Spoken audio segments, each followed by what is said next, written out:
God continue to bless the Federal Republic of Nigeria. Please, may you be seated. Thank you very much.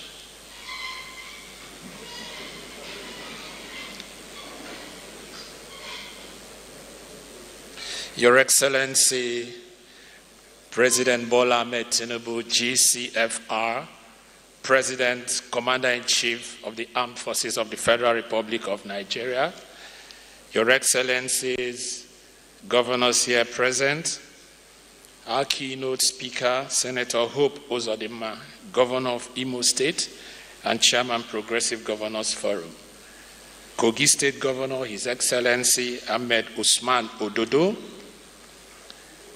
Honorable Minister of Information and National Orientation, and other members of the Federal Executive Council here present, the Chief of Staff to the President, distinguished senators, honorable members of House of Representatives here present, our Royal Father and Chairman of this conference, His Eminence, Alhaji Mohammed Saad Abubakar III, other Royal Fathers here present, Co-Chairman of this conference, Prince Nduka Ogbaigbena, Fathers of the Day, His Excellency, and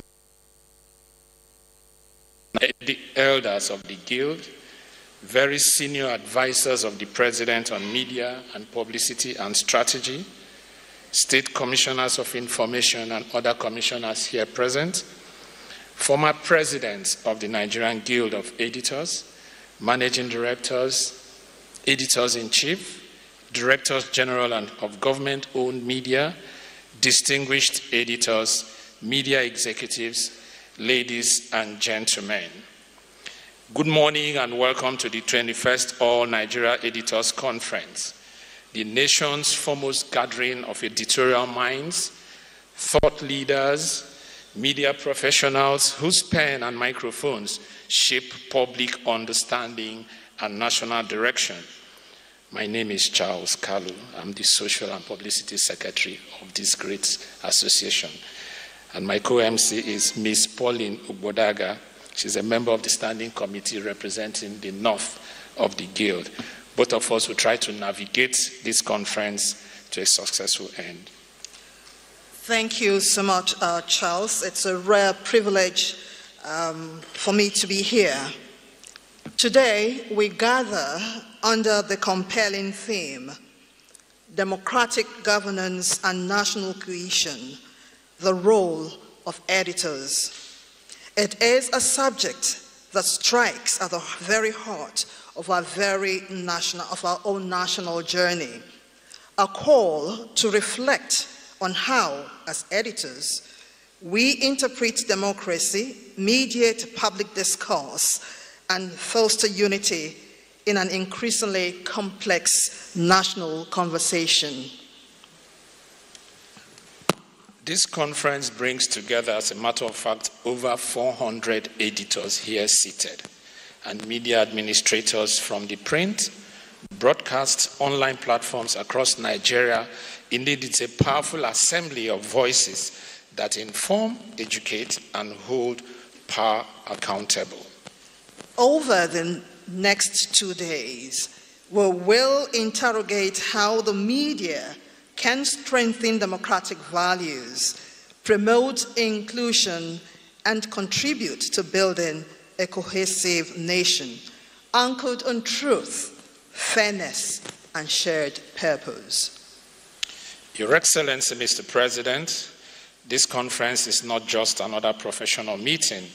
It is a national dialogue, facilitated by those who chronicle the nation's progress, challenges, and aspirations. We are particularly honored that you, Mr. President, has graciously accepted to declare this historic conference open.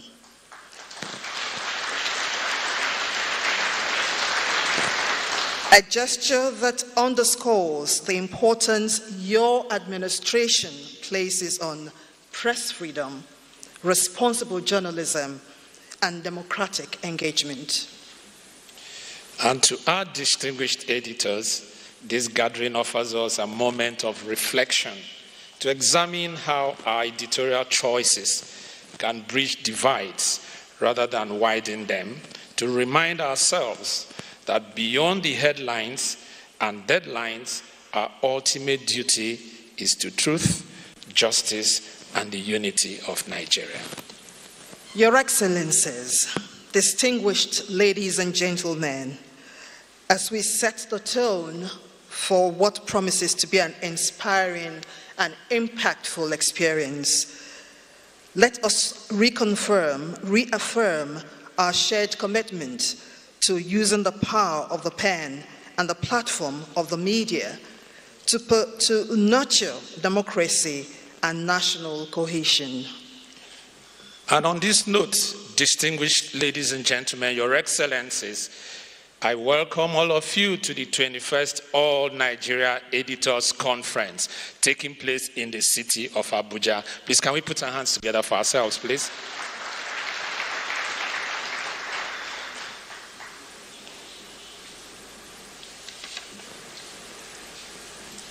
And so we would like to start off without much ado by inviting the President of the Nigerian Guild of Editors, Eze Anaba, to give us a welcome address. Thank you.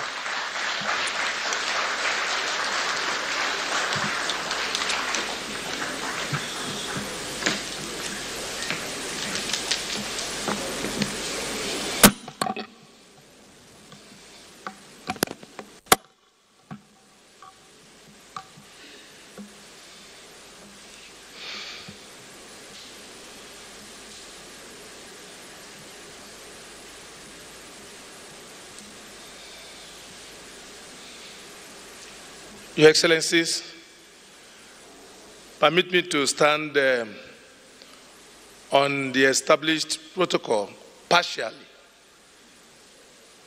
because it will be remiss of me not to acknowledge again the presence of our President, Asiwaju Bola Ahmed Tinubu, GCFR.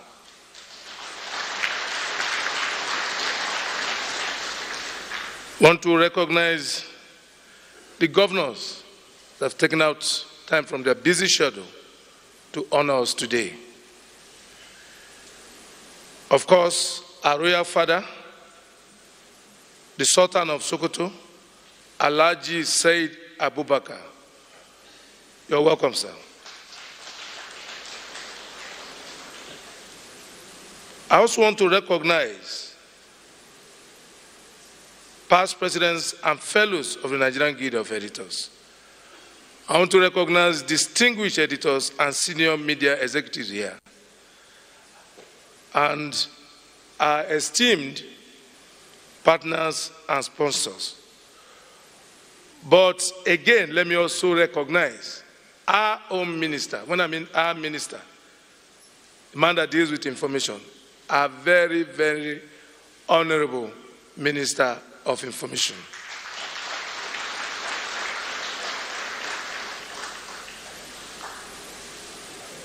I also want to recognize our leaders in the media, those who have lived their lives guiding us, being with us, and showing us the way.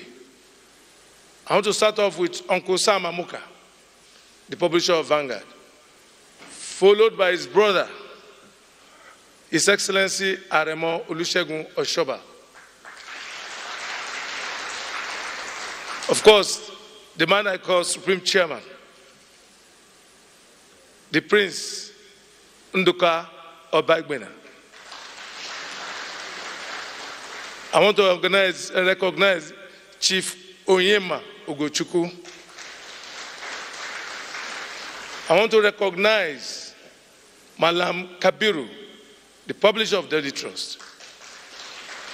I want to recognize Mr. John Momo, chairman of Channels TV, just to mention a few. These are leaders today in the industry, and we are happy to have some of them seated here to witness this occasion. Let me start off by saying that it is with profound honor and a deep sense of responsibility that I welcome all of you to this 21st Annual All Nigeria Editors Conference. As the MC said earlier, it is the largest annual gathering of the editors, media leaders, and thought influencers in our nation. For more than 2 decades, the conference has served as a platform for national reflection, dialogue, and professional renewal within the Nigerian media landscape. We are particularly delighted that the President is here and has accepted to declare this conference open. Mr. President, sir, your presence underscores your administration's recognition of the strategic importance of the media in nation building and in deepening democratic governance.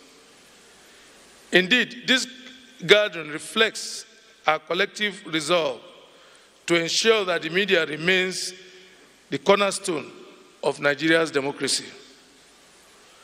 As we gather here, under the banner of the Nigerian Guild of Editors, it is fitting that we pay tribute to those whose foresight bettered this noble initiative. Permit me to make special mention of Malam Baba Dantiye, MON, MNI, FNGE.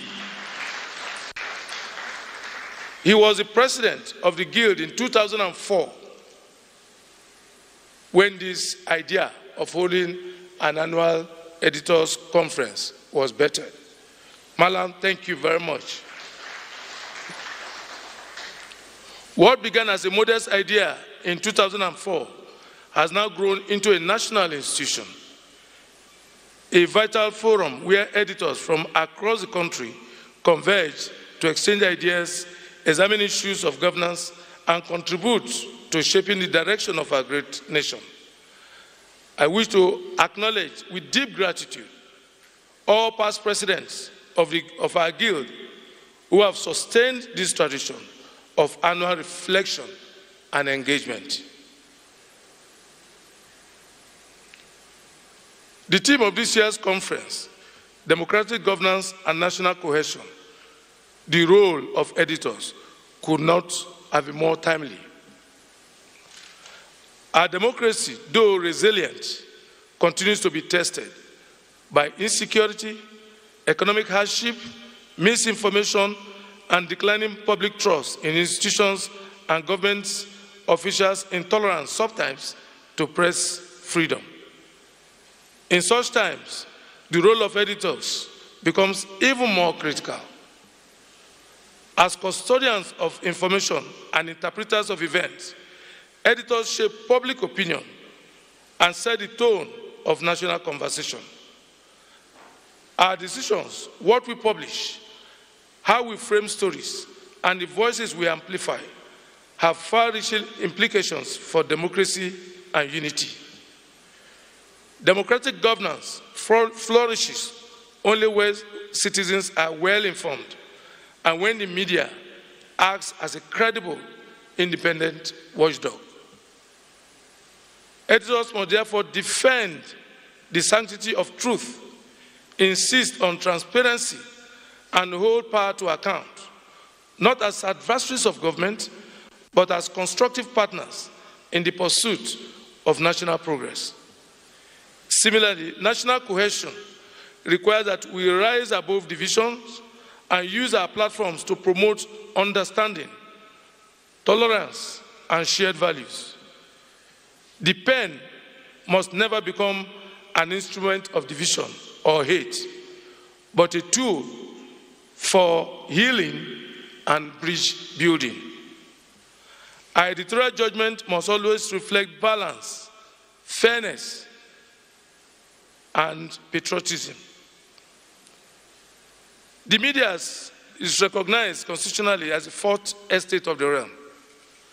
Under Chapter 2 Chapter 2, Section 22 of the Constitution empowers the media to uphold the fundamental objectives of state principles and hold government accountable to the people. The media is also a veritable development partner. But for it to work effectively and perform its role, Mr. President, sir, the media must survive as a business. Without economic sustainability, our constitutional and social responsibilities become ineffectual. Therefore, we seek legislative and executive assistance to help balance our business, to make our businesses viable with our public duty. Your Excellency, Mr. President, the media today is distressed. Most newspapers, television houses cannot pay salaries. Not because they're not doing well, Your Excellency. It's because the components to perform their duty, the cost of producing them is prohibitive. Let me share with you, Your Excellency, the one I'm most comfortable with. I'm a newspaper editor. I work with the Vanguard. A ton of newsprint in Nigeria today costs 1.3, 1.4 million. And it lasts just 1 or 2 days. And if a newspaper is to survive in a month, Your Excellency, buying newspaper alone wipes out all the profits. We're not even talking about other components, which are all dollarized and imported. We're talking about ink, we're talking about plates. I'll go to the broadcast sector later. At the end of the day, Your Excellency, your government has been working so hard to provide jobs for the people. If the media cannot keep jobs by paying people their salary, they cannot help our democracy. So that's why we're happy you are here, Your Excellency, to help us intervene to save the media industry. And we have a couple of ideas which we want to put before Your Excellency today. I will share them with you, sir.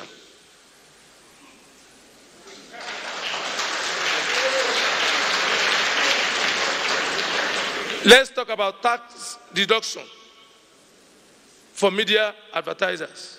No, let's start with corporate tax relief. That's for between 5 to 10 years, which will enable media houses to stabilize, meet operating costs, and sustain their watchdog role. Number 2, sir, VAT exemption. In recognition of its social responsibility role, the media should be exempted from VAT on essential tools and equipment, a practice already in place in countries like Canada, India, and South Africa. The reason I mentioned that, sir, if you start to help us, they might accuse you that you are bribing the media. But it's not only in Nigeria. Other developed countries are doing it. They're supporting their media houses, their media platform to sustain democracy. That's why we are begging you, sir.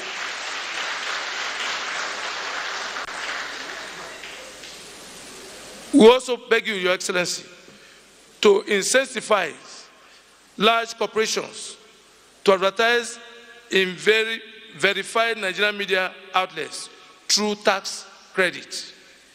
This will redirect revenue to local journalists, strengthen investigative reporting, and reduce reliance on foreign grants. Then, this one is a little bit problematic. We call it access to affordable financing. We call for the establishment of a low-interest loan scheme through the Bank of Industry or the Development Bank of Nigeria to help media organizations upgrade equipment, expand their reach, and create jobs. Your Excellency, being a major player You have been a major player in Nigeria's democracy for years. Some of the media brokers' houses that you used to know have gone under because they just can't survive. The last but not the least, sir,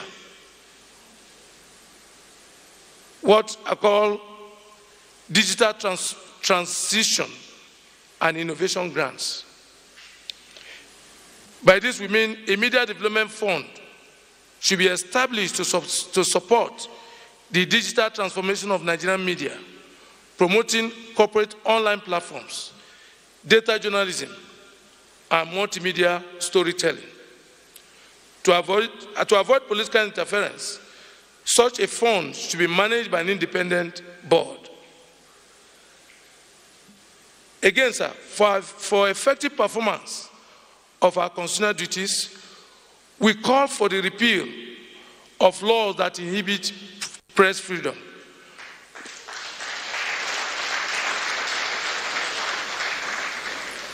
We had already undertaken an exercise to identify these laws, and we had also presented a proposal to our Honorable Minister of Information and National Registration.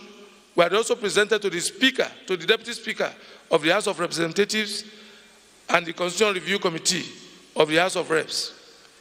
We also seek state-sanctioned protection of journalists carrying out their legitimate work from arbitrary arrest or misuse of cybercrime laws. Towards this end, sir, we propose the establishment of a media freedom and safety charter endorsed by the President or the Presidency, approved by the legislature, and upheld by the judiciary and the Guild. Furthermore, development of Nigeria's rural communities is key to our national growth. We must bring the underserved rural areas and conflict zones into our daily news reporting to balance our current urban-centered reportings. This is a direct appeal to you, Mr. President. Another direct appeal. As committed advocate of the Fourth Estate of the Realm, the NGE respectfully requests that your organization, your administration recognize journalism as a public good, deserving of targeted fiscal incentives, legal protection, and developmental support, not as patronage, but to strengthen the foundation of our democracy. Building a cohesive democratic Nigeria is a shared responsibility.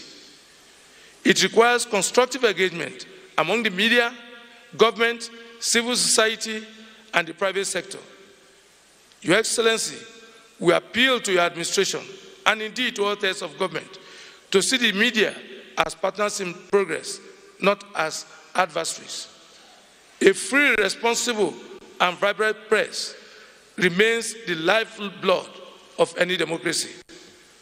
When the press thrives, democracy breathes.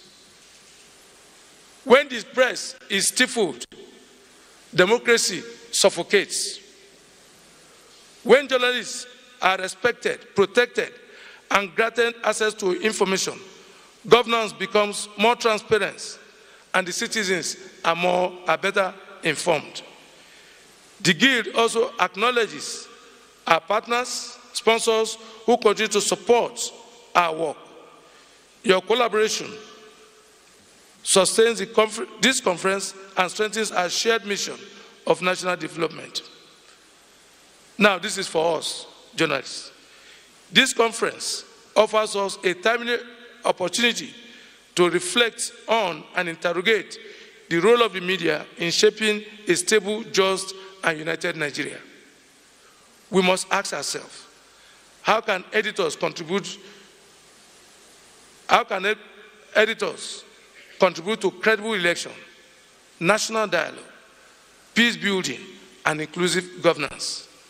How can we adopt to new technologies and evolving newsroom realities without compromising ethical standards?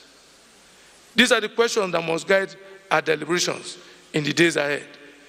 The Nigerian Guild of Editors remains steadfast in its commitment to ethical journalism, continuous professional development, and the defense of press freedom. As we open the 21st annual conference of this annual conference, let us recommit ourselves to the ideals of democracy, fairness, and patriotism. Let our deliberations over the coming days generate practical ideas, ideas that will guide policy, rebuild public trust, and fortify our democracy. Together, let us continue to wield the power of words responsibly, truthfully, and in the service of our great nation. On behalf of the Nigerian Guild of Editors, I thank all our delegates, panelists, and invited guests. May our discussions be enriching, our friendship stronger, and our country greater. Thank you, and God bless the Federal Republic of Nigeria.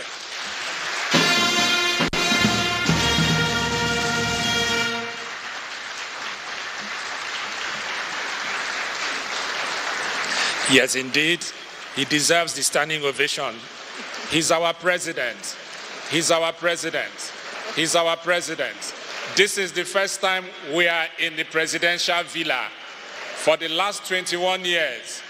Thank you very much, Mr. Eze Anaba, President of the Nigerian Guild of Editors.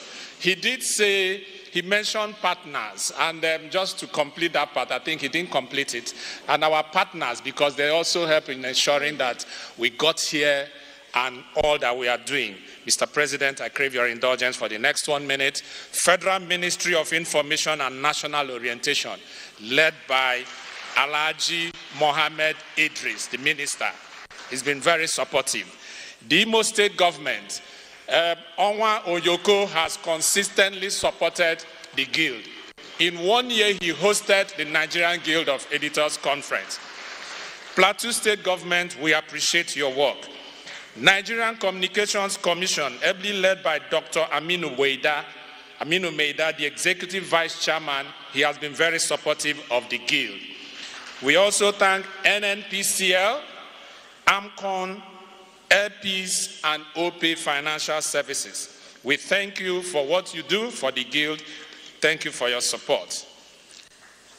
And now it is our pleasure and honor to invite the keynote speaker of the 21st All Nigerian Editors Conference, His Excellency Senator Hope Uzodinma, Executive Governor of Imo State and Chairman Progressives Governors Forum. Please let's give him a round, warm applause as he comes forward. His people call him Onwa Oyoko. Please, can we put our hands together for him? Thank you very much, sir.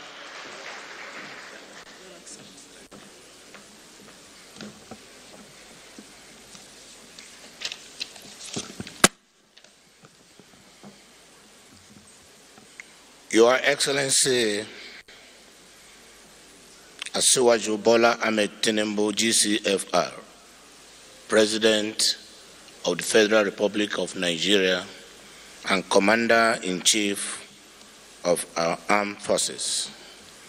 Your Excellency, the Governor of Kogi State, Alhaji Usman Ododo, our leader and former Governor of Ogun State, Chief Aremo Shegun Oshoba, the chairman or the co-chairman of this conference, His Eminence Alhaji Muhammad Saad Abubakar, CFR, MNI, and Prince Ndoka Obebuna, the publisher of these day newspapers, Honorable Minister of Information and National Orientation, and other members of the Federal Executive Council in our midst, senior presidential aides, royal fathers here present, fathers of the day, the Controller General of Nigerian Customs Service, other heads of departments of MDS in Nigeria, distinguished editors, participants and delegates to this conference, gentlemen of the press, ladies and gentlemen, I'm deeply honored to be here to address this gathering, a gathering of gatekeepers, the men and women who decide what becomes news, what gets amplified, and what gets amplified and what fades into silence. For me, this meeting offers an opportunity for a great reunion with highly esteemed editors, whom I now call my friends. Given my frequent interface with you, even before the election of this current executive, I suspect that you may one day consider making me a fellow of the Guild.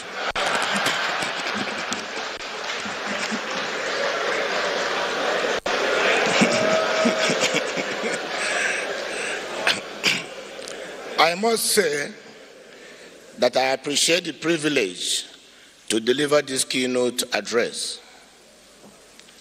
After reading your letter nominating me as the keynote speaker, I was at a loss as to why the conference should at this one time choose a theme: democratic governance and national cohesion, the role of editors, and a sub-theme: electoral integrity and trust deficit, what Nigerians expect in 2027.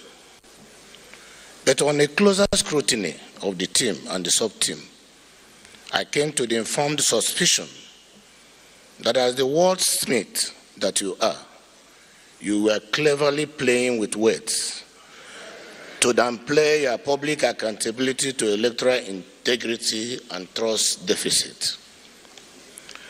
Obviously, you accept to be held accountable for democratic governance and national cohesion. Hence, you added the rider, the role of editors, which is a clear indication of your willingness to accept public scrutiny. But you cleverly evaded that rider in the sub-theme, electoral integrity and trust deficit,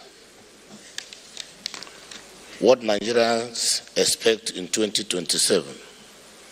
That was very, very smart of you. But I have news for you. I will not let you escape accountability for electoral integrity and trust deficit and what Nigerians expect in 2027. Here is why. If you have a role to play in democratic governance and national cohesion, then you also have a role to play in electoral integrity and trust deficit.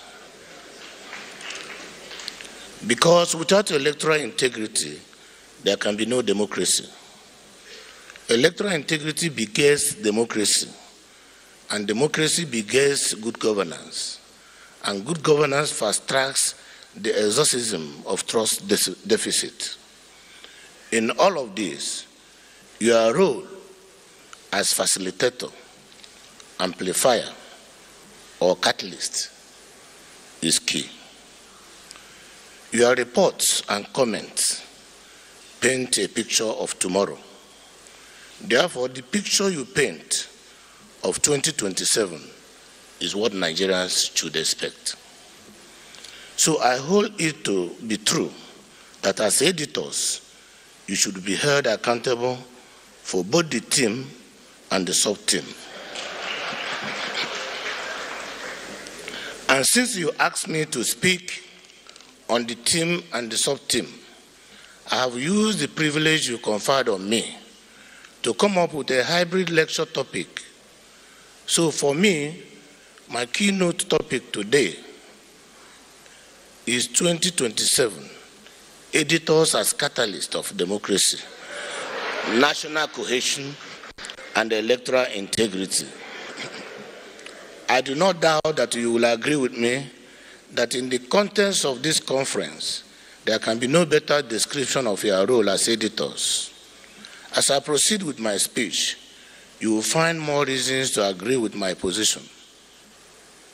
To start with, let me say that editors are very powerful influencers of society because you wield the most powerful weapon on earth, and that weapon is the pen. The weighty words of the celebrated English author Edward Bulwer-Lytton in his 1939 play Cardinal Richelieu, "The pen is mightier than the sword," says it all. It was a metonymic statement. The significance is that the pen can change and shape society faster and more permanently than the sword. The pen represents intellect. The pen represents written ideas and diplomacy, while the sword represents physical violence and military might. And that powerful instrument, the pen, is your symbol of trade and work tool. As a matter of fact, it is proudly displayed on your logo. I know that as editors, you will be quick to remind me that as powerful as your pen may be, you are professionally restrained from giving impartial and objective reports of events, and that you are not participants in the events. That is one side of the coin. The other side is contained in the providential ways of Stephen Ward, a leading scholar of journalism ethics, who reminds us that journalism objectivity is both an epistemic and an ethical principle. Epistemologically, it is part of the pursuit of knowledge. Ethically, it is a moral requirement. But objectivity is not simply neutrality. It is not the mechanical transcription of events, as if such transcriptions were even possible. Every editorial choice, what story leads, which voice gets prominence, which narrative dominates, is interpretative. Objectivity, properly understood, carries a solemn responsibility. It must be calibrated by overriding consideration of national cohesion and editorial integrity. When your editorial framing treats every electoral challenge as evidence of systemic fraud, rather than contextualizing it within an imperfect but improving process, you are not being objective. You are making a choice, and that choice has consequences. So as I speak today about editorial responsibility, I'm not asking you to abandon objectivity. I'm asking you to practice it at its highest level, and that is accuracy over speed, verification over virality, and context over clickbait. Does that amount to restriction? The answer is no. On the contrary, it is a call to rigor. The powers editors wield, what editors actually do is akin to a pastoral duty. You decide what becomes urgent and what disappears. You choose the lens through which millions of Nigerians see their country, see their leaders, and even see each other. That is how the media is structured. A policy shift is either government U-turn or strategic adaptation. A land border closure is either economic protectionism, impoverishing the people, or national security imperative. Same facts, different frames, entirely different public perception. The 2023 elections demonstrated this better than any example I can conjure. Editorial choices shaped how Nigerians expressed and experienced that election. Not just what they knew, but how they felt about its legitimacy. Some newsrooms framed every electoral challenge as evidence of systemic fraud. Others emphasized resilience and reform. Both could cite facts, but the editorial architecture determined whether readers saw a flawed but improving process or a collapsing democracy. When we look at the performance of the media in the 2023 elections, we find that it was actually below expectations. While some were truly professional in their reportage, some took it upon themselves to even undermine the integrity of the electoral body. Under the guise of calling the election results based on returns from a few polling units, the credibility of that election was undermined. The people were lured by such reports to believe that the election was not free, was not fair, and was not credible. Unlike other professionals, editors cannot claim to be merely executing mandates. They are actively responsible for how the citizens rate the electoral process. A civil servant implements a policy. A police officer enforces the law. But you actively choose the lens. In doing so, you shape public opinion, you shape public trust, and ultimately public behavior. That is the power you wield. The question is whether you are wielding it with the weight it deserves. So when we talk about the trust deficit and who bears responsibility, there is a trust deficit in Nigeria's information ecosystem, and it is corrosive. The 2023 Edelman Trust Barometer is revealing enough. Look at the numbers. It revealed that 51% of Nigerians trust the media. That sounds neutral, perhaps even acceptable, until you realize what it actually means. It means that nearly half of Nigerians, that is 49%, actively distrust the media, not have concerns about or skeptical of distrust, as in they do not believe our media reports. And here is what should trouble you even more. According to the barometer, Nigerians trust in NGOs. 71% of Nigerians trust NGOs. Their trust in businesses is at 66%. Their trust in the media is at 51%. And their trust in the government is at the minimum of 35%. Think about what the hierarchy reveals. It means that Nigerians trust non-governmental organizations. Many of them are funded by foreign interests and operate within minimal democratic accountability. Yet, more than that percentage trust the fourth estate of the realm. They trust corporations that are seeking profit more than they trust journalists seeking truth. This is an institutional crisis. And it gets worse when asked directly. 56% of Nigerians say the government is a source of false or misleading information. Only 28% say it is trustworthy. The 2023 Edelman Trust Barometer goes further. It identifies the primary drivers of societal polarization in Nigeria. And two variables stand out: distrust in government and distrust in the media. That amounts to distrust in the very institutions meant to inform and to govern. This creates a vicious circle. When government credibility collapses, media coverage of the government becomes suspect.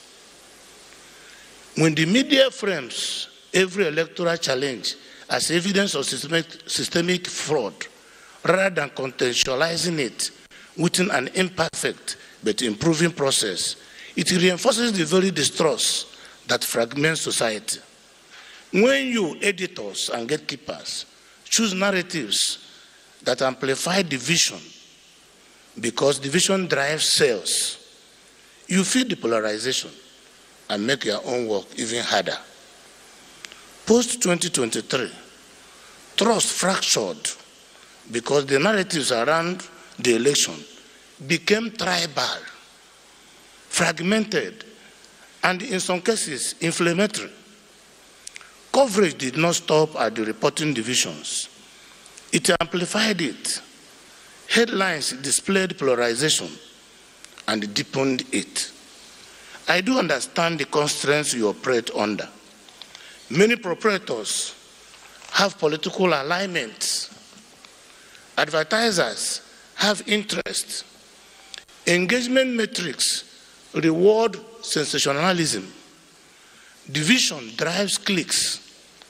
Outrage drives sales. These are real pressures, I agree. I don't dismiss them. But constraints are not excuses. Every profession operates under pressure. Doctors, medical doctors, they face resource shortages. Judges, they face political influence. Governors, we face fiscal limits. But we don't say because the constraints are real that failures should be justified. Professionalism is tested within constraints, not in their absence. So the bitter truth is that while INEC, security agencies, and political parties have been relentlessly scrutinized for their roles in electoral integrity, editors have largely escaped that examination. So you have critiqued everyone's responsibility for public trust, but you have not interrogated your own. So electoral integrity does not begin and end with the ballot security or INEC transparency. It includes public confidence in the process. Public confidence lives or dies in the narratives you control. If your coverage leads citizens to believe elections are fundamentally rigged, turnouts drops, legitimacy erodes, and democracy weakens, regardless of what actually happened at the polling units. So you see the editorial choices you make contribute to the trust deficit which you report on. Now, speaking to the role of editors in shaping public opinion towards 2027, which is the main sub-theme. We are about 17 months from the next presidential election. What you do between now and then will determine not only what Nigerians know about 2027, but how they will experience it. You will have to choose whether to frame candidates as threats or alternatives. You will choose whether to emphasize differences that divide or principles that unite. You will choose whether editorial silence on certain stories suggests they don't matter, or whether relentless focus on some issues could pose existential threats in the country. These days, a leadership tussle within a political party gets reported as a sign that our democracy is failing. Why does this happen? Because when your coverage consistently treats political disagreement as an existential threat or conflict, when every policy debate becomes a battle, every electoral or party contest a crisis, every compromise a betrayal, you train citizens to see democracy as perpetually contested rather than a shared process of decision-making. Check out some of these prototype headlines. Crisis rocks Party A. Party B is dead. Poverty index. Nigeria is the worst country in the world. And etc. and etc. This type of sensational headlines, which are commonplace in our media space, fast-track the downfall of a country. We should protect our country. We should understand nationalism. We should be able to be patriotic. But I know the commercial trap. Sensationalism drives engagement. Candidate A, accused of fraud. It gets more attention than candidate X releases policy blueprint. Division sells, yes. Outrage travels faster than nuance. But editors are not mere traffickers in outrage. You have codes of practice. You have standards. The question is whether those standards are being applied to electoral coverage with the rigor you apply elsewhere. National interest must be your editorial North Star. And national interest in an election year means coverage that informs without inflaming, that holds power accountable without treating every contest as a catastrophe, that allows citizens to make choices without making them believe that the process is irredeemably broken. The electoral integrity begins with editorial integrity. So there is a need to understand what electoral integrity means in every sense. It cannot be only about ballots. It cannot be about security alone and logistics. It must include the integrity of the information Nigerians consume about those processes. If your newsroom allows misinformation, rumor, and tribalism to masquerade as journalism, electoral integrity is already compromised, even before a single vote is cast. If unverified claims about rigging circulate unchecked on your pages or platforms, you have undermined the process regardless of INEC competence. This is where I challenge what I see as an abdication. Editors often treat electoral integrity as someone else's responsibility. INEC, executive, security agencies, and civil society. But it is yours too. That is why I am happy with the lecture topic you gave to me. Arguably, you have more powers to shape it than most other actors because you shape the information environment in which citizens form opinions and reach judgments. Answer these questions in your heart and you will get closer to the truth. Do you know as a professional,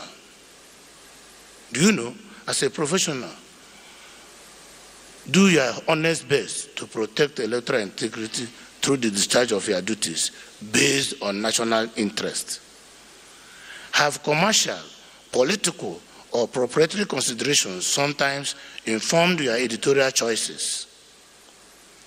In 2027, will your editorial practice contribute to a credible election, or will it contribute to the perception of a flawed one? National cohesion can be facilitated if we can look at the editor's unfinished businesses.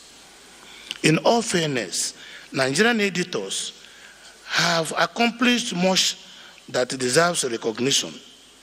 Your newsrooms have produced investigative journalists who exposed corruption. You have published reports that held power accountable. Through your coverage, you have amplified marginalized voices. These contributions matter and they are essential to democracy. But what is often missing is journalism that actively builds cohesion, not just reports on its absence. There is a difference between neutrality or neutrally documenting division and actively choosing narratives that remind Nigerians of shared values, shared stakes, and a shared future.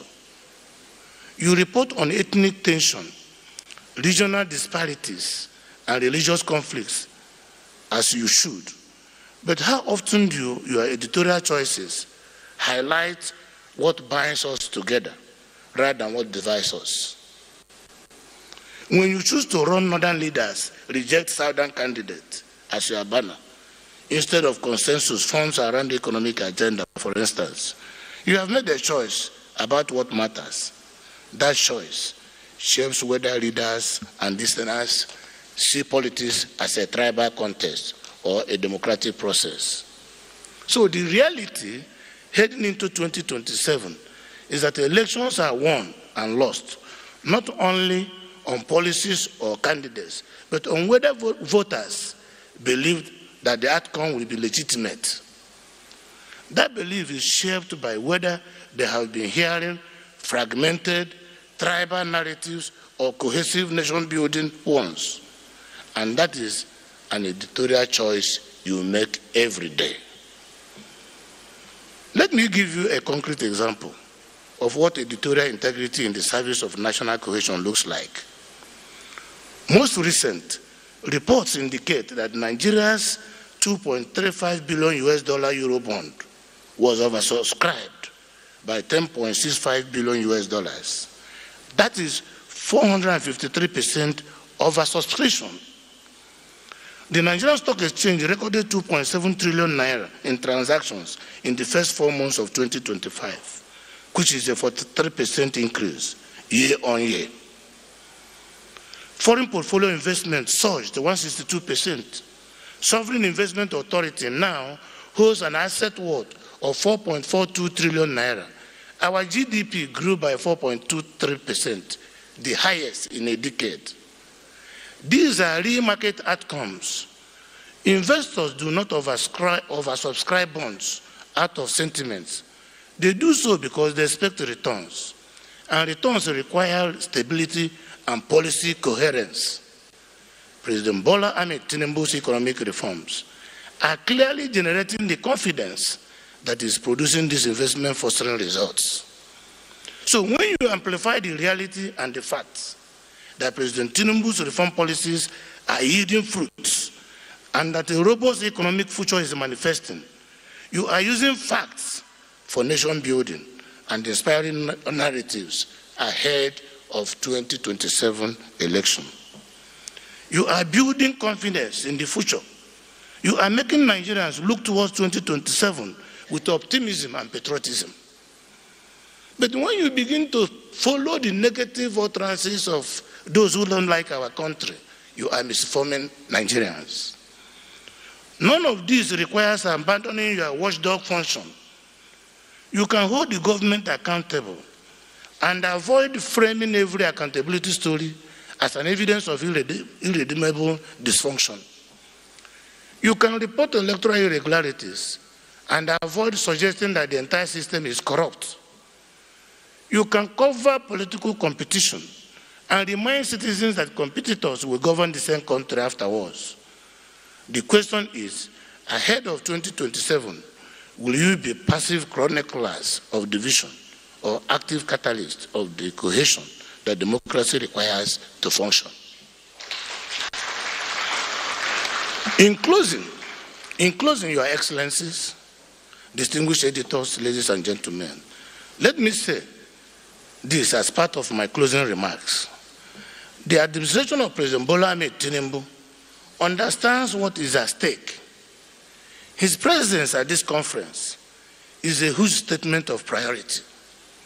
When a sitting president dedicates time to a gathering of editors and communication professionals, it signals that the battle against disinformation and the project of national cohesion are treated as a matter of national importance. Besides, the President has backed the commitment with structure. The support and the establishment of multiple strategic communication channels, from not only the National Orientation Agency to the weekly ministerial briefings series, reflect a systematic effort to ensure that the government does not cede the information space to speculation and rumor. There are transparency mechanisms designed to ensure that policy decisions are explained, defended, and open to scrutiny.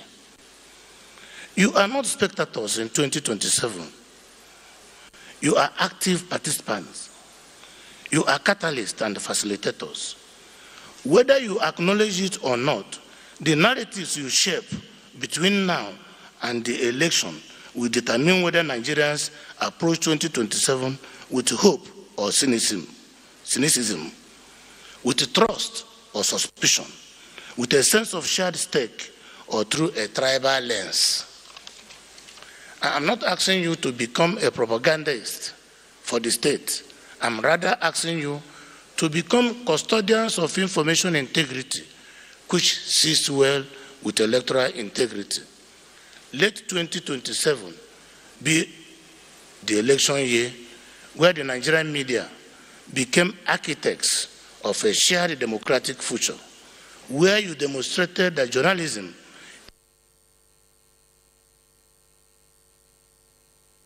national cohesion, but also for electoral integrity and trust deficit.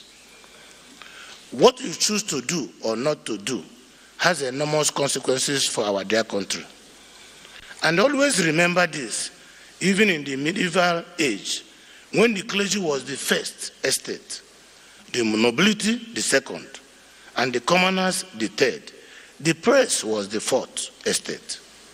In modern age, the legislature is the first estate, the executive is the second, and the judiciary is the third. The media is still the fourth estate. Now you can see, whether ancient or modern, you are the last man standing.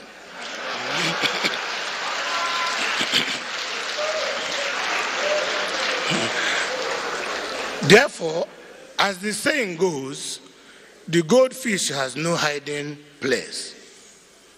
So just know that history is waiting to critique the role, not just of the first, nor the second and third estates, but the fourth estate as well, on how they did or failed to do in 2027 and the run-up thereto. It will help to make or mar Nigeria. The choice is ours in this room. I want to thank you for the privilege of listening to me. May God Almighty bless all of us. I wish you a successful convention. Thank you.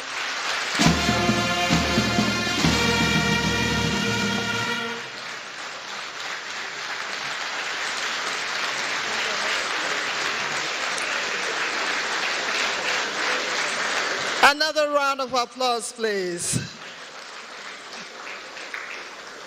Ancient or modern, the editor is the last man standing. That is a takeaway, a very powerful one too. So let's not take it lightly. We would like to say a big thank you to His Excellency, the Executive Governor of Imo State and Chairman Progressives Governors Forum, Senator Hope Uzodimma, for a very cerebral presentation. Thank you very much, Your Excellencies. Just by way of a brief introduction, Comptroller General of Nigeria Customs Service, Bashiru Adewola Deni, MFR, is also here with us. Thank you very much for coming, sir. General Lucky Irabo, CFR, former CDS, is also here. Thank you very much, sir, for coming. Our conference speakers, Professor Awakalu SAN, Senior Partner Awakalu Partners and former Attorney General of Abia State, is also here with us. Professor Sherif Gari Ibrahim, Head of Department, Political Science and International Affairs, is also here. Please, Your Excellency, I don't think it would be out of order if I introduce our former presidents who are here. Malam Babadantie MON, MNI, FGN is here. Malam Garuba Shehu, Fellow of the Nigerian Guild of Editors, is also here. Please, can you take a bow, sir? Mr. Benga Adefaye is also here. Can you take a bow, sir? Chief Femi Adeshino is also here. Thank you very much. Malam Mustafa Issa is also here. Thank you for coming. And next on the line, as we have it here, is our dear friend, our dear colleague, the Honorable Minister of Information and National Orientation, Alhaji Mohammed Idris, to kindly come up for his speech, please.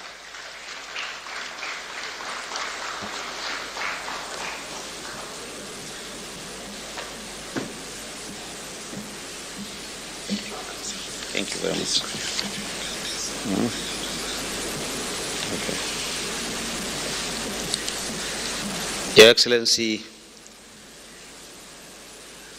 Asiwaju Bola Ahmed Tinubu, President and Commander-in-Chief of the Armed Forces of the Federal Republic of Nigeria, Your Excellency, Chief Hope Uzodimma, Prospective Fellow of the Nigerian Guild of Editors,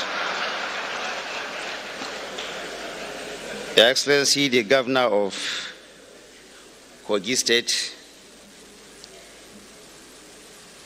our Royal Fathers, my colleagues, the Honorable Minister of Solid Minerals, Editor Emeritus, Mr. Dele Alake,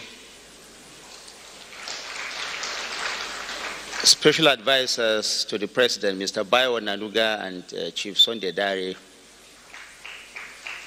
Senior Special Assistants, I can see Chunde Rahman, Abdulaziz, Malam Tope Ajayi,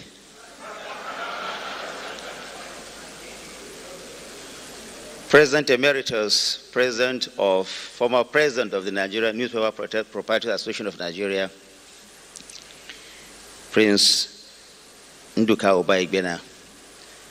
I have not forgotten our royal fathers, the Sultan of Sokoto, the present and former presidents of the Nigerian Guild of Editors. What I want to say, Your Excellency, is that I neither invited Chief Hope Uzodimma nor wrote the topic of that. So I think that the Nigerian Guild of Editors, I'm not sure that this was the outcome they were expecting when they invited His Excellency Hope Uzodimma to be here.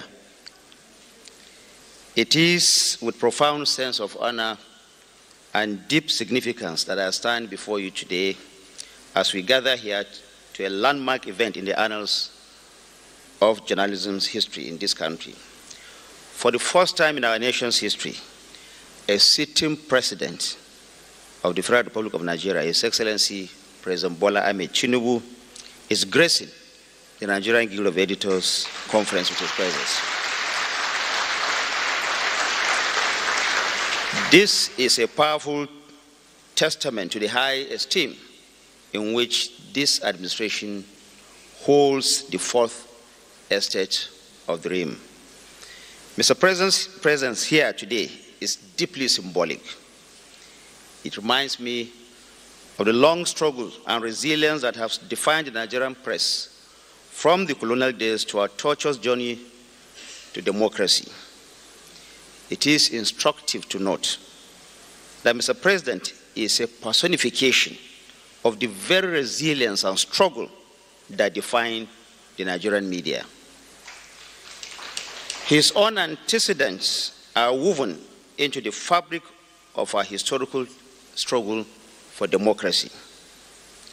Recall his unwavering courage in the face of past adversities, such as the infamous denial of allocation to the LCDS under his stewardship as Lagos State Governor, a brazen act of injustice which he confronted with the same resolve that characterized the press fight against military dictatorship. Like you, President Bola Ahmed Tinubu has stood firm against the tides of oppression. He understands from first-hand experience that a vibrant and independent media is not the adversary of government, but the bedrock upon which a true and lasting democracy is built. That same fortitude is now the engine of our national renewal. With the unwavering conviction, President Bola Ahmed Tinubu is steering our nation through a very tough but necessary reform to birth a more prosperous Nigeria. The difficult decisions have been taken. At some point, the press firestorm was about the removal of the oil subsidy and unification of the Naira. Now, we advance with a forthcoming modernized tax regime designed to build and create a fairer system that funds infrastructure, education, and healthcare that will unlock the boundless potentials of our people. So now, when I listen to the president of the Guild asking for the exemption of the newspapers and the media generally from the tax regime, I await the president's response. But I urge the press to pay close attention. This tax system worked in Lagos. It will work for Nigeria as a whole. Central to this vision of a prosperous Nigeria is an environment where free speech and dynamic media can thrive. I stand before you today to affirm that under President Bola Ahmed Tinubu's leadership, we have nurtured an unprecedentedly egalitarian media ecosystem. We have over 1,000 licensed radio and television stations operating across this nation. It is significant to note that not a single one has been threatened, gagged, or shut down by the government for expressing whatever views it holds. This is not coincidence, but a conscious commitment to the constitutional principles of press freedom. This commitment is being recognized globally. It is the same principle stance that significantly contributed to Nigeria being granted the hosting right for the International Media and Information Literacy Institute. Only a week ago, UNESCO granted Nigeria the hosting right of the first of its kind anywhere in the world of Media and Information Literary Institute to be hosted here in Abuja. This indeed will connect Nigeria to media literate dynamics from across the world. All participants, all media practitioners from around the world will, as a result of this hosting of this Media and Information Literacy Institute, come to Nigeria and help us to rid the whole world of the menace of fake news, misinformation, and disinformation. This is not a coincidence, but a conscious commitment to the constitutional principles of press freedom. Therefore, as we deliberate here today, I charge you, my colleagues, to see yourselves as essential partners in national renewal. The government of President Bola Ahmed Tinubu has demonstrated its faith in you through his actions, not just his words. We invite you, therefore, to engage, to critique constructively, and to report with utmost responsibility that demands your participation at this moment of our history. The best editor is the one that knows what not to report. Let us work together to tell the Nigerian story with balance, with truth, and with an unyielding belief in the promise of our great nation. Let us know that media and information literacy are essential in the construction of any viable democracy. We have to report with responsibility, but also with a greater sense of patriotism. You have heard from the governor of Imo State. The only person standing in this democratic journey that has not changed is the media, the fourth estate of the realm. Therefore, let this last man standing continue to stand in defense of our democracy. Thank you very much for listening. God bless the Federal Republic of Nigeria.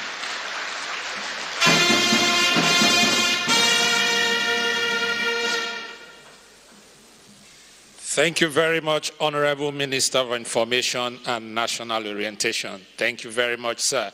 Please, I joined the Guild when I was still a baby. A former president of the Guild was reigning then. I never knew. Kindly bear with me, sir. Chief Onyema Ugochukwu is also a former president of the Nigerian Guild of Editors. Thank you very much, sir. And now, just before we invite our Deputy President of the Guild, we would just like to acknowledge that, say thanks to the Customs Service, Nigeria Customs Service, for their support. And now we invite Dr. Sebastian MNI, Deputy President of the Nigerian Guild of Editors, to give us a vote of thanks on behalf of the Guild. Thank you. Not to worry, I understand why you're murmuring. He will do that. Thank you very much, Dr. Abu.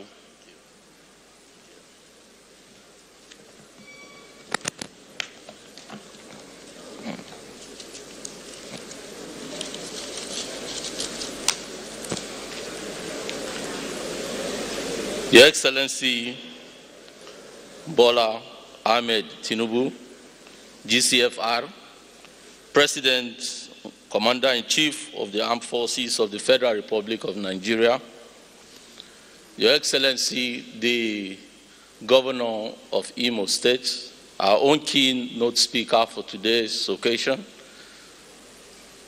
Senator Hope Uzodimma, Your Excellency, my dear brother, the Governor of Kogi State, Alhaji Ahmed Usman Ododo, permit me, for want of time, our distinguished guests to stand on the well-established protocol by the MC and reaffirmed by the President of the Guild so that we can make some progress. As has been said by the President of the Guild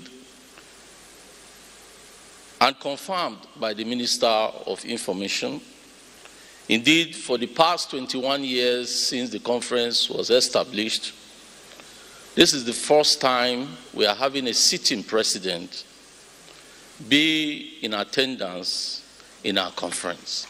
I think it deserves, our dear president deserves a round of applause. At some point, we started imagining, or even thinking, whether the place of the editor no longer matters to government. But today, as said by the Minister of Information, all of this has been added. And I want to say and thank our dear President for finding time to really break these jinx, and we are grateful, sir. I want to use this opportunity on behalf of the President of the Guild, Mr. Eze Anaba, to thank the Minister of Information and National Orientation, Alhaji Idris, for making this happen along with his communication team. And this has indeed been very, very important to us as members of the Guild. I want to say we are grateful. We are also grateful to His Excellency the Governor of Imo State, Onwa, as his people calls him, Senator Hope Uzodimma, for throwing the fireball in his keynote address. You have raised very pertinent issues. Whether we like it or not, these are facts we must take to heart and reflect upon. And we thank you for being very truthful in communicating to us what we need to also think about, vis-a-vis our patriotism and our commitment to national development.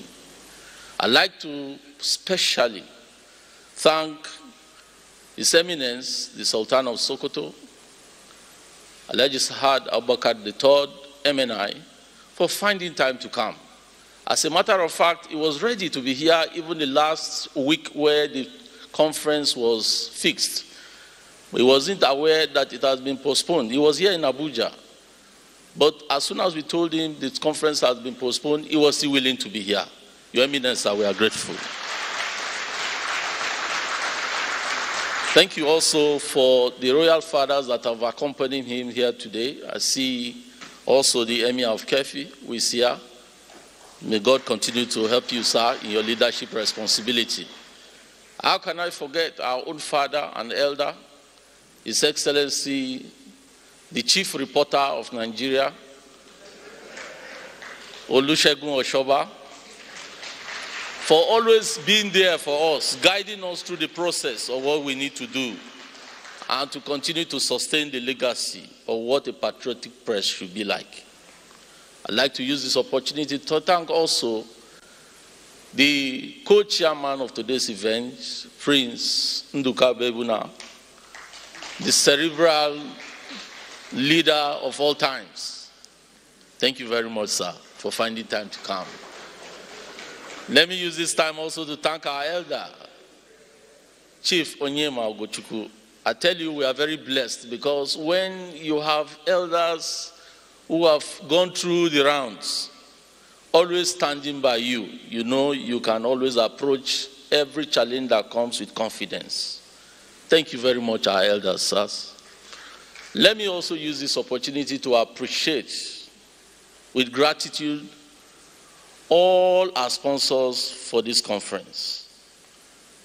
Thank you, the Plateau State government, led by His Excellency Caleb Mutfwang, who is unable to make it here today, but insisted that a representative must be here to represent him. Thank you, my dear sister, Honorable Joyce Rabnam, and MNI, for finding them to come.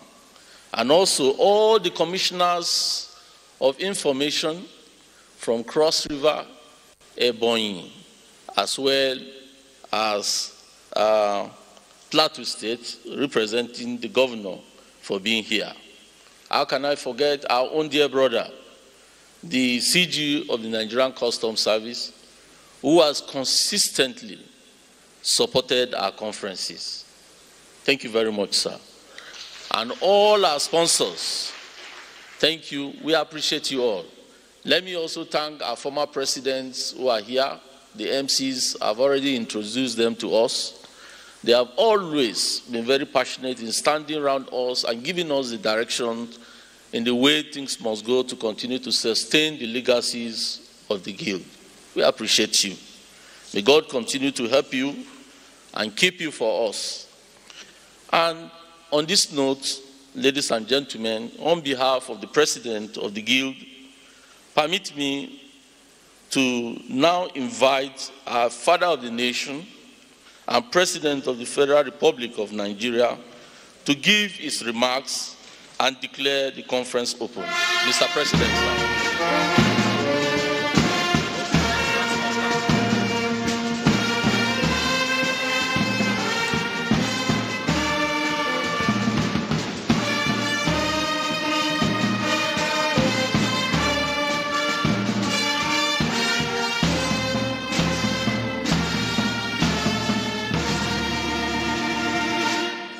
Your Eminences, ladies and gentlemen, please be seated. Please.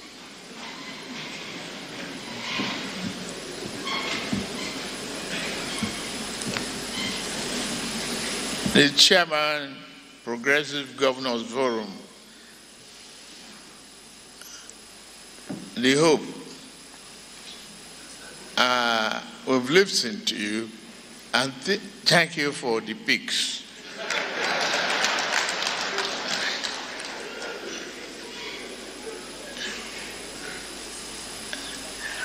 All other governors here,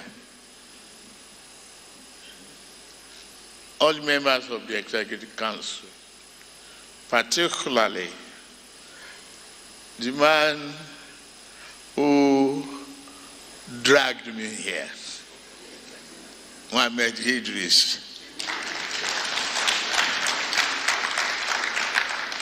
He was so passionate and committed. He dragged Dele Alake with him to the office. I said, Mr. President, you have to attend the Guild of Editors conference. Right? I'm here. All the former state governors, leaders, members of diplomatic corps, President, Nigerian Guild of Editors, Eze Anaba, that was quite interesting. And the esteemed members of the Guild. Our royal fathers, thank you for being here and consistent inspiration to all of us in defense of our democracy and the future of this country. You have always been there patriotically with commitment and valuable suggestions. Thank you, Eminence, the Sultan of Sokoto, the captains of industry, gentlemen of the press, distinguished ladies and gentlemen.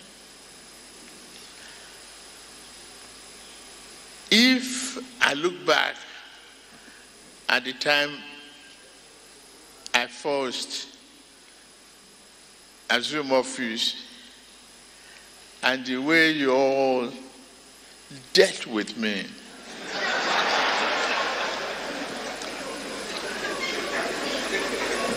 over subsidy removal, quote unquote, the floating of our exchange rate, removing the arbitrage, the corruption in the society, and the opportunity blocked against rentier economy. We should celebrate that one today. That the tunnel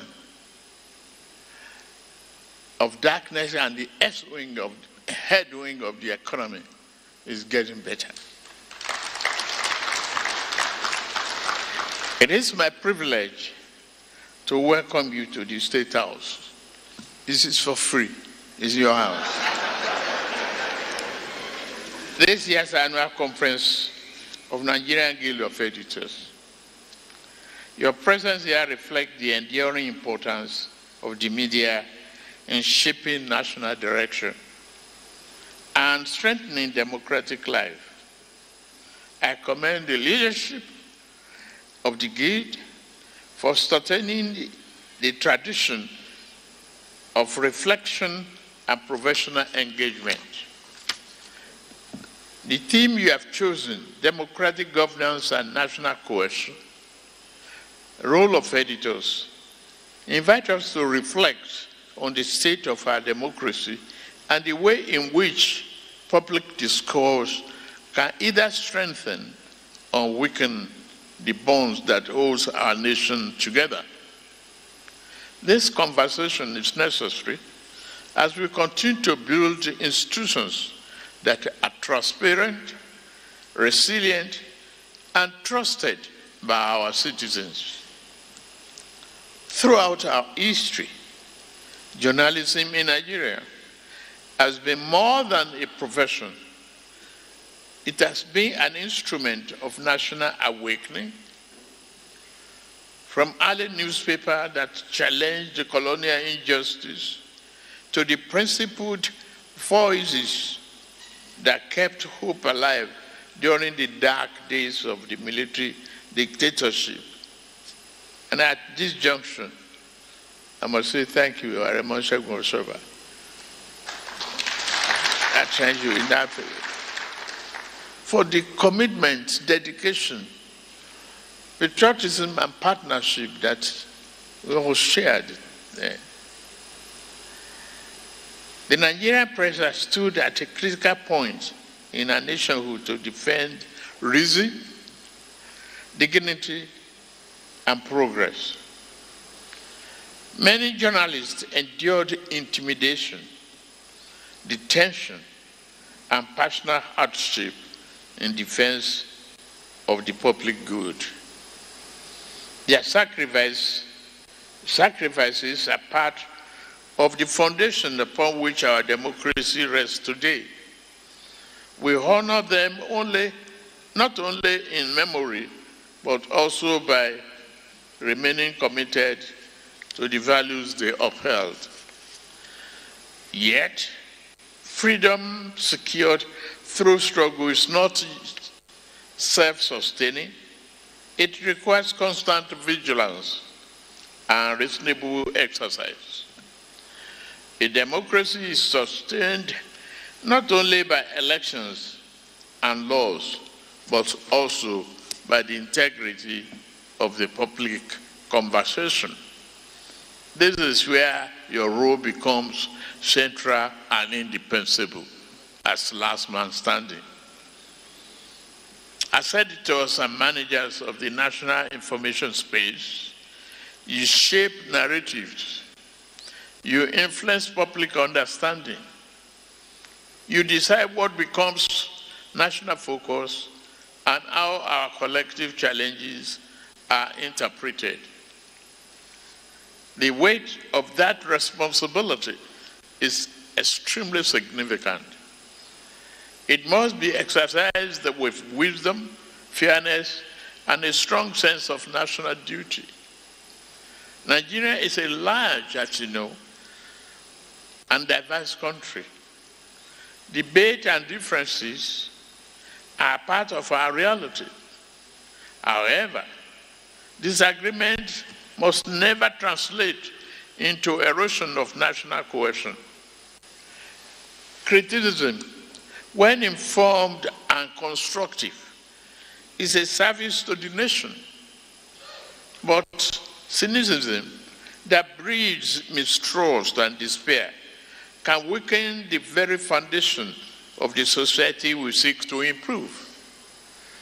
The national interest must always remain paramount. We live in a time when information travels rapidly and widely. Social media has made every citizen a potential publisher. This has benefits, but it also increases the speed and scale of misinformation. Falsehood can take root before truth has time to speak. In such an environment, the editorial function is more important than ever. Verification must be your anchor. Balance must be your principle. And professional judgment must be your guide. I urge you, therefore, to continue upholding the highest standard of journalism. Report boldly, but do so truthfully. Criticize government policy, but do so with knowledge and fairness. Your aim must never be to tear down what we are building together, but to help build a better society. On our part, this administration remained committed to securing our nation, sustaining economic stability, and widening the circle of opportunity for all citizens. The reform we have undertaken have been challenging, but they are designed to place our economy on a strong and enduring footing. We have taken steps to restore macroeconomic balance, encourage investment, and build confidence. The signs of progress are visible in several sectors of the economy.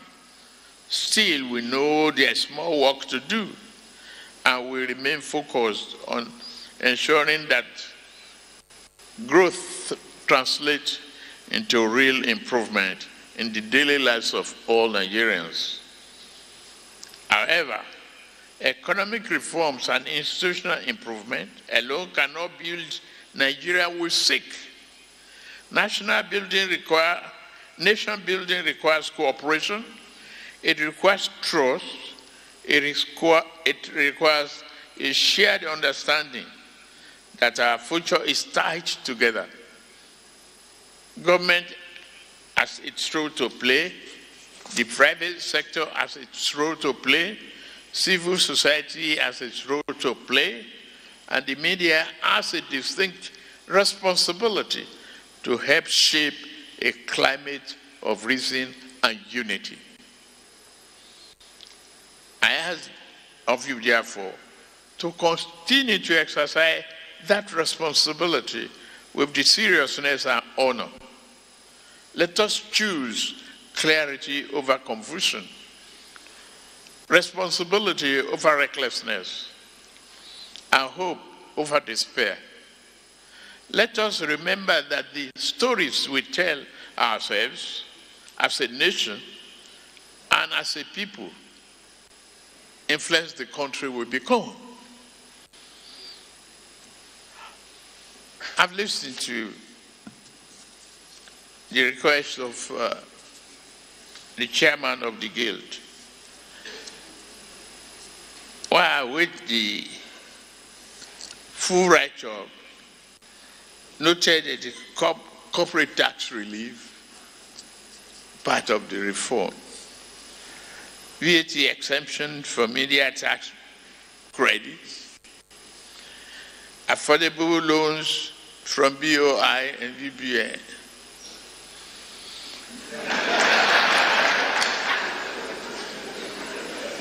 establish development grants for digitization, repeal laws that inhibit press freedom, discuss it now, highlight it if you know. I, as your president, endorsed the proposals. Media and safety data will be our outcome.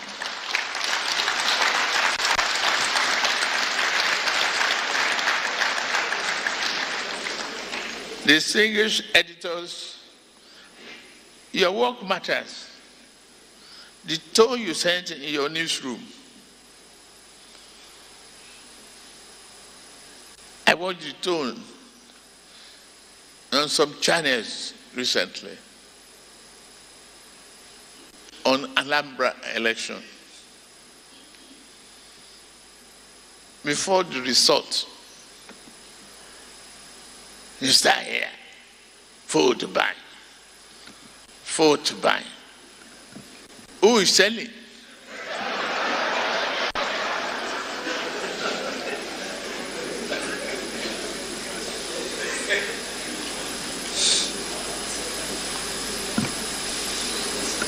If there's no reason to complain,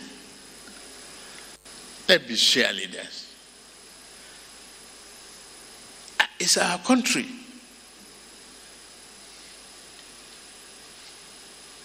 It is our country. We are going to be discussing the value charter from here. What should be worrisome to you is the image of the country you project over the outside world. How well your institution is making effort to build a nation of credibility with integrity that is required. Yeah, we may be poor. Poverty is not going to be our master. We are going to come out of it. Yes, we are challenged by terrorism, banditry, and others. We recognize that. Are we doing something about it? Are we inspiring the armed forces? Are we encouraging them to fight? They put their lives on the line to defend the national sovereignty of this country. It is our responsibility. Take it as part of laundry list of discussions here. Your request is in my pocket.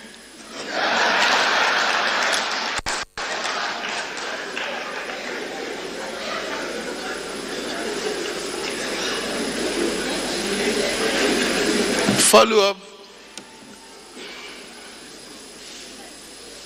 As I wish you a constructive, thoughtful, and fruitful deliberations, I look forward to the outcome of your discussions. Thank you. God bless the Federal Republic of Nigeria. I declare the conference open.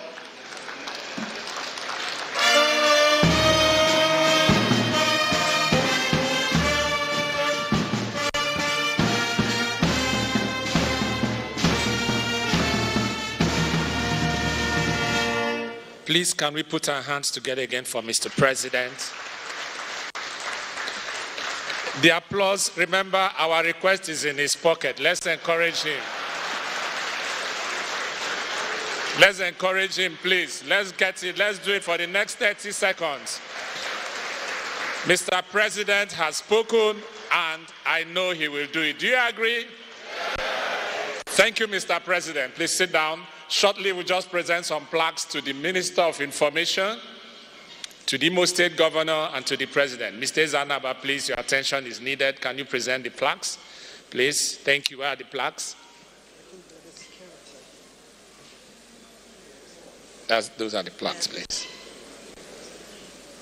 First, to the Honorable Minister of Information and National Orientation, just a small plaque to commemorate the fact that for the very first time during your time as well, during the time of President Bola Ahmed Tinubu, the Guild held its annual conference here after over 20 years. Thank you very much, Honorable Minister. Thank you very much. That's been done by Mr. Eze-Anaba, President of the Guild.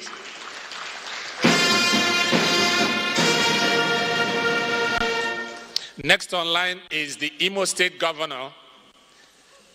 His Excellency, Senator Hope Uzodimma, please come forward for your very special plaque.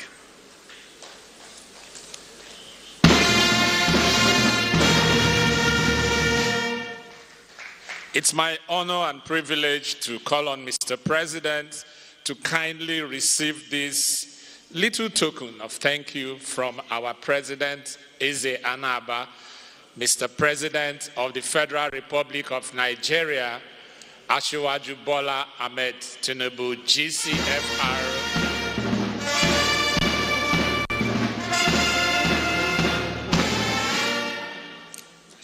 Please, the national anthem.